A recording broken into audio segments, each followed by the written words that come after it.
Agora, Carlos Alberto para o Jornal Alerta Geral. Zenô de Oliveira, a coisa é tão sutil, quer dizer, a decisão é tão sutil entre você estabelecer o que é uma medida emergencial em função de uma situação emergencial, como é o caso da pandemia do coronavírus, daquela que tem caráter, que tem viés eleitoreiro e que está sendo, infelizmente, aplicada por muitos municípios. Então, o Ministério Público, ao recomendar, por exemplo, esse cuidado, esse olhar mais apurado lá para Boa Viagem, em Madalena, e que a gente já falou também de Uruoca, na realidade é o seguinte, o alerta, como você diz, o sinal amarelo é: não façam uso político da distribuição de benefícios à população, utilizando como pano de fundo ou como justificativa a pandemia do coronavírus. Olha, a pergunta vem, então o agente público, o prefeito, não pode então ter um programa para isso?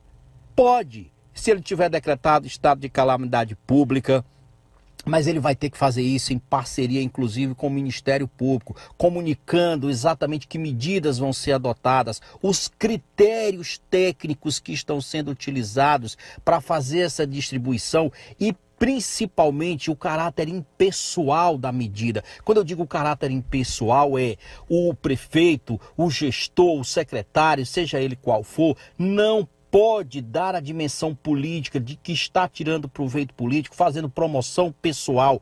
Não é isso. O caráter tem que ser técnico e principalmente prestar contas ao Ministério Público do que está sendo feito, quantas famílias beneficiadas, o que foi distribuído, como foi distribuído, os critérios adotados. Ou seja, o gestor, para evitar problemas, ele tem que se cercar de muitos cuidados, porque olha só, tem gente, inclusive aí, eu já vi, inclusive, imagens nas redes sociais de prefeito fazendo fotos e colocando nas redes sociais, entregando para a população, inclusive com aglomeração de pessoas.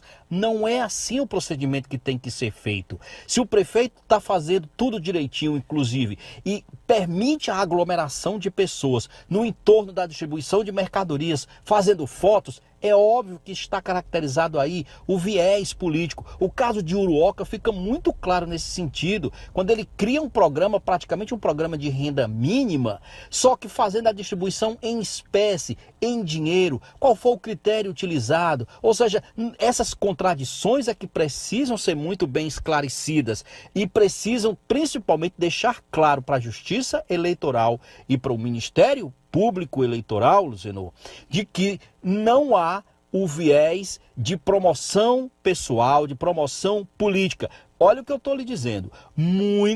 Muita gente vai ter problemas com a Justiça Eleitoral. E isso, quem está avisando, não é que apenas nós. Quem está deixando isso muito claro são os próprios vigilantes do Ministério Público. Então é claro que se o prefeito está fazendo uma ação, ele tem que utilizar do caráter da impessoalidade, transformar isso numa medida de gestão e não numa medida de promoção política, de promoção pessoal com viés eleitoral. É muito sutil. É muito sutil o limiar dessa diferença entre o que é uma medida de gestão administrativa num caráter emergencial para uma medida que tem um viés eleitoreiro. Eu concordo e eu vejo que é muito difícil. Então é preciso muito cuidado com isso.